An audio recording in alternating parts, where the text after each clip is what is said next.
আসসালামু আলাইকুম। Professor doctor Nasiruddin Kajal, urologist and andrologist, Dhaka medical college. এখন আমি কথা বলবো প্রাইপিজম রোগটা কী জিনিস।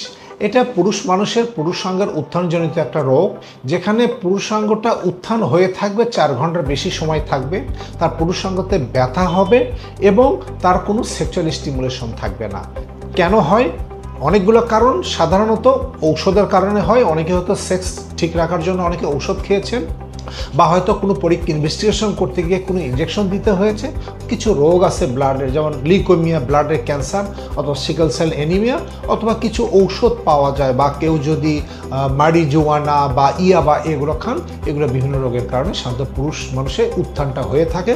এটা খুব জরুরি একটা রোগ এবং জরুরিভাবে চিকিৎসা করতে হবে। কারণ জরুরিভাবে যদি চিকিৎসা না করেন, তাহলে আপনার পুরুষাঙ্গের সেক্সুয়াল ফাংশনটা পার্মানেন্টলি ড্যামেজ হয়ে যাবে এবং কখনোই আপনার আর উত্থান হবে না। সো এটা যদি হয়ে যায়, অতি দ্রুত কোনো ডাক্তার, মানে স্পেশালি অ্যান্ড্রোলজিস্ট অ্যান্ড ইউরোলজিস্ট, তার সঙ্গে দেখা করবেন। দ্রুত উনি যে কথা বলবেন, যে উপদেশ দিবেন, সেই উপদেশ শুনবেন। যদি কোনো পরীক্ষা দেয়, দ্রুত পরীক্ষাগুলো করে ফেলবেন এবং অতি দ্রুত আপনার চিকিৎসা নিয়ে ফেলবেন। একটা কথা মনে রাখবেন, যদি আপনি খুব আর্লি আসেন, 4 বা 6 ঘন্টার মধ্যে যদি আসেন, তাহলে আমরা অতি দ্রুত এটা সিম্পল একটা নিডল দিয়ে আমরা এটা অ্যাসপিরেট করে, ইরিগেশন করে, এমনকি কিছু ঔষধ আছে ওর মধ্যে, আমরা সেই ঔষধটা দিয়ে এটা উত্থানটা আমরা নামাই দিতে পারি। আর যদি বেশি পরে আসেন, 2 দিন, 3 দিন, 4 দিন পরে যদি আসেন, সেক্ষেত্রে তার সেক্সুয়াল ফাংশনটা কিন্তু নষ্ট হয়ে যায়।